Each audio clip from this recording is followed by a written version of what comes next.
Good morning, everyone. I'm Steve. And I'm Scott. Together, we're Backyard Musings, broadcast live, Apple Valley, California. Science and Technology Channel. That we are. We love science. It's still being covered by the NSA. NSA is still not letting up. Necrosis drives aging and disease by triggering damaging inflammation.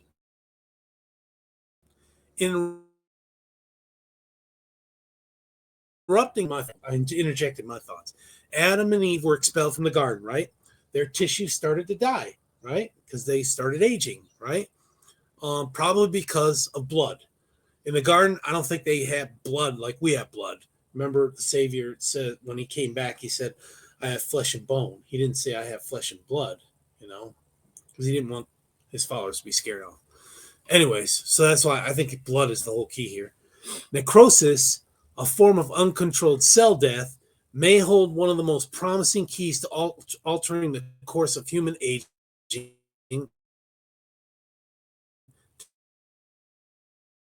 disease, and even space travel. According to a new study by researchers at UCL, the drug oncogene, like oncology, okay. On May 29th, 2025, the study brings together an international team of scientists and clinicians to explore how necrosis, when cells die suddenly due to infection, injury, or disease, could transform our understanding and treatment of age-related conditions. Challenging conventional thinking, the paper draws on evidence from cancer biology, regenerative medicine, kidney disease, and space health. That's pretty cool. To argue that necrosis is not just the final stage of cell death, but a major driver of aging and a potential target for intervention. Dr. Keith Sue, an author of the study from UCL Center for Kidney and Bladder Health, said, quote, nobody really likes talking about death, even cell death, which is perhaps why the physiology of death is so poorly understood. And in a way, necrosis is death. If enough cells die, then tissues die, then we die. The question is, what would happen if we could pause or stop necrosis? Yeah, well, you mentioned about space travel, so that it takes a toll on the body. That was one of the big deals about those astronauts that were just brought back from the space station, right? That they were up there. They were supposed to be up there for a few weeks, and they ended up being up there for what? Almost a year, I think, right? Yeah.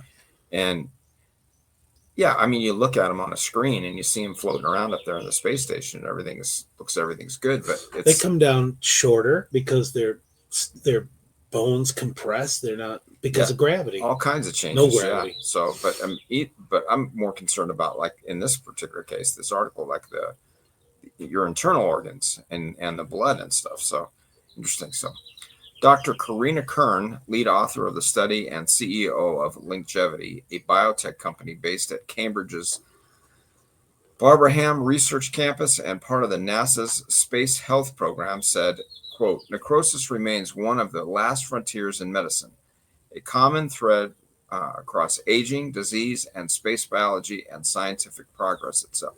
That sounds like an interesting field to go into. Well, yeah, I mean, if it's the last frontier, I mean, you can send anybody up there, right? But I mean, what do you do if they croak before they start getting sick, or they die before they get the mission accomplished? Yeah, especially like long distance missions, like Mars or right. Jupiter. What are you doing Saturn. Now? You got a runaway space capsule or whatever. Yeah, cells are the basic building blocks of life and can die in several different ways. Programmed cell death is a beneficial, tightly regulated process that helps tissues renew themselves and maintain proper function throughout life. In contrast, unprogrammed cell death, known as necrosis, is an uncontrolled and damaging process that causes tissue breakdown and contributes to overall biological decline. When this finely tuned balance fails, calcium floods the cell like an electrical short circuit, pushing the cell into chaos. Unlike programmed death, where cells dismantle in an orderly manner, necrosis causes cells to rupture, spilling toxic molecules into surrounding tissues. Well, that's fascinating. I never knew that our cells had toxic in it. Huh. Yeah. Huh. I guess blood's got to get the toxic stuff to where we sweat it out or we urinate it out, or This sparks a chain reaction that causes widespread inflammation and affects tissue repair, creating a snowball effect that ultimately leads to frailty and the onset of chronic age-related conditions such as kidney disease, heart disease, and Alzheimer's. Okay. Dr. Hsu added, when cells die, it's not always a peaceful process for the neighbors.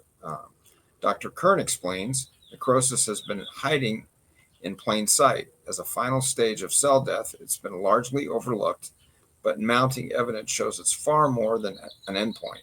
It's a central mechanism through which systemic denigration not only arises, but also spreads.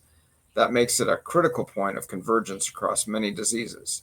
If we can target necrosis, we could unlock entirely new ways to treat conditions ranging from kidney failure to cardiac disease, neurodegeneration, and even aging itself. I wonder if that machine we talked about yesterday could detect, cells dying, through breathing.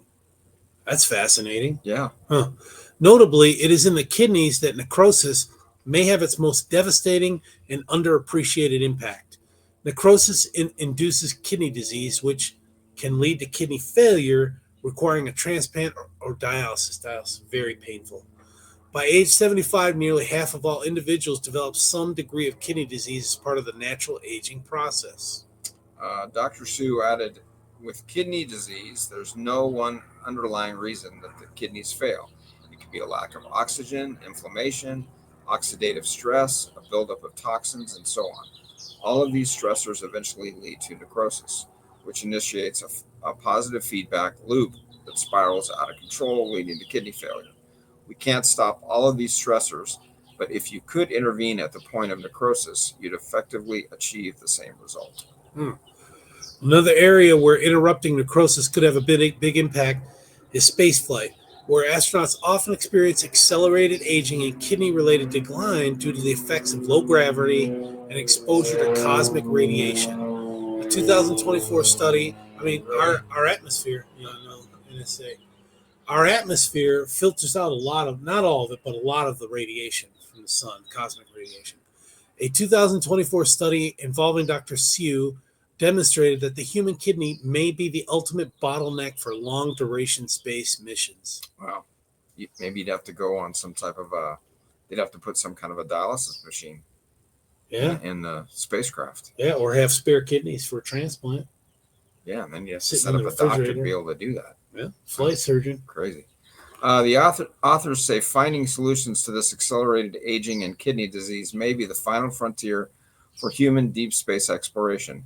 Professor Damien Bailey, an author of the paper from the University of South Wales and chair of the European Space Agency Life Sciences Working Group, said, targeting necrosis offers potential to not only transform longevity on Earth, but also push the frontiers of space exploration. In space, the same factors that cause aging on Earth are made worse by cosmic radiation and microgravity, speeding up degeneration dramatically. I did not know that. Yeah, that's crazy. Dr. Kern added, quote, in many age-related diseases affecting diverse organs such as the lungs, kidneys, liver, brain, and cardiovascular system, relentless cascades of necrosis fuel the progression of disease. This is often alongside impaired healing that leads to fibrosis, inflammation, and damaged cells. Each cascade triggers and amplifies the next one. That makes sense. Yeah, and those are all pretty important organs, right? Yeah. Talked about. Quote, if we could prevent necrosis even temporarily, we would be shutting down these destructive cycles at their source, enabling normal physiological processes and cell division to resume, and potentially even allowing for regeneration. Well, that would be cool if they could figure out a way to regenerate. Yeah. Yeah. No, this is cool. I mean, obviously they've been thinking about this for a long time, because as we push out farther, longer times, right? I mean, they're not going to go to Mars in a day or two, right?